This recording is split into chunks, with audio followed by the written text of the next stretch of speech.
আগে আমি ঘোষণা দিয়েছিলাম যে নেদারল্যান্ডসের বিপক্ষে তৃতীয় টি-20 ম্যাচের টসের সময় আমি বাংলাদেশের পক্ষে থাকব না, ডাচদের পক্ষে থাকব। কেননা নেদারল্যান্ডসই শুধুমাত্র টস জিতলে বাংলাদেশকে আগে ব্যাটিং করতে পাঠাবে। এশিয়া কাপের প্রস্তুতির জন্য আমাদের সেইটা খুবই প্রয়োজন, বাংলাদেশের খুবই প্রয়োজন। এবং টসে কিন্তু ঠিকই নেদারল্যান্ডস তৃতীয় টি-20 ম্যাচে জিতেছে। যদিও আমরা জানি না যে এই ম্যাচটা বাংলাদেশ আসলে জিততে পারত কি না, আমাদের ব্যাটিং ইনিংসটাই শেষ করতে পারিনি, বৃষ্টির বাগড়ায় খেলাটা পণ্ড হয়ে গিয়েছে। যদি এই ম্যাচটাতে বাংলাদেশ টসে জিতে যেত, এবং যে অবস্থা বাংলাদেশ টিমের মোটামুটি মনে হয় যেন টসে জিতে আমরা এই ম্যাচও আগে ফিল্ডিং নিতাম, সেই ক্ষেত্রে আমাদের এশিয়া কাপের প্রস্তুতিটা আরো ছন্নছাড়া হতো বলে আমার কাছে মনে হয়। অন্তত পক্ষে এই টস জিতে আগে ব্যাটিং নাকি আগে ফিল্ডিং নিব সেই পার্সপেক্টিভ থেকে ম্যাচটা শেষ হতে পারেনি, আমাদের ইনিংসও শেষ হতে পারেনি। 18.2 ওভারে আমরা 164 রান করেছি। এরপরেই বৃষ্টিতে, দ্বিতীয় দফা বৃষ্টিতে খেলা যে বন্ধ হয়েছে, সেই খেলাটা আর চালু করা যায়নি। সিরিজে বাংলাদেশ আগেই জয়টা নিশ্চিত করেছে, 2-0 আমরা এই সিরিজটা জিতেছি।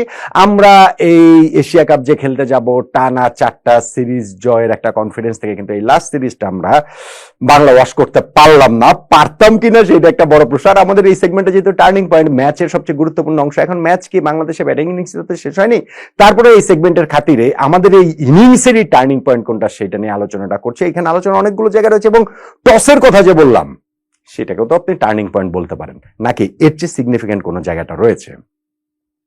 দেখুন, বাংলাদেশের আগে ব্যাটিং করাটা গুরুত্বপূর্ণ কেন, এটা নিয়ে আমাদের বিস্তর আলোচনা হয়েছে, আমাদের প্ল্যাটফর্মে আমরা আলোচনা করেছি, এটা সব জায়গায় আলোচনা হচ্ছে, বেশিরভাগ জায়গায় আলোচনা হচ্ছে আসলে ওই জিনিসটাই যে বাংলাদেশের ব্যাটসম্যানদের প্রস্তুতির ঘাটতি। আমি মনে করি বাংলাদেশের বোলারদেরও প্রস্তুতির ঘাটতি, তারা একটু বিরুদ্ধ কন্ডিশনে, তারা একটু মানে চাপে পড়া অবস্থায় কিভাবে বোলিং করে সেইটা আমরা দেখতে পাইনি। অন্তত পক্ষে সেকেন্ড ম্যাচে টসে জিতে বাংলাদেশের সেই ক্ষেত্রে আগে ব্যাটিং করাটা উচিত ছিল।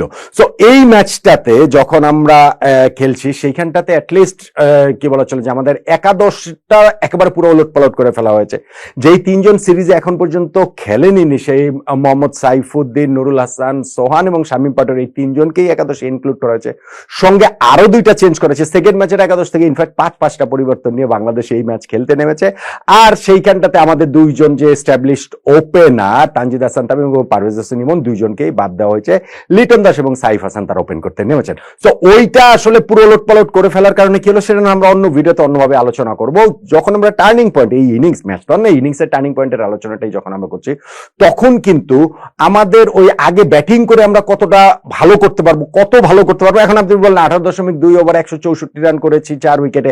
প্রথম 2টা ম্যাচে নেদারল্যান্ডসকে আমরা এই সিলেটেই 136 এবং 103 রান আটকে রেখেছিলাম। সেই অবস্থাতে তো বাংলাদেশে ভালো, কিন্তু বাংলাদেশের যে টার্গেট, আমরা কি আসলে 200 করতে পারবো কিনা? ইনিংসের 10টা বল বাকি ছিল, হাতে 6টা উইকেট ছিল, 200 হয়তো আমরা করতে পারতাম না, কিন্তু মোটা দাগে আমাদের ইনিংসটা খারাপ হয়নি।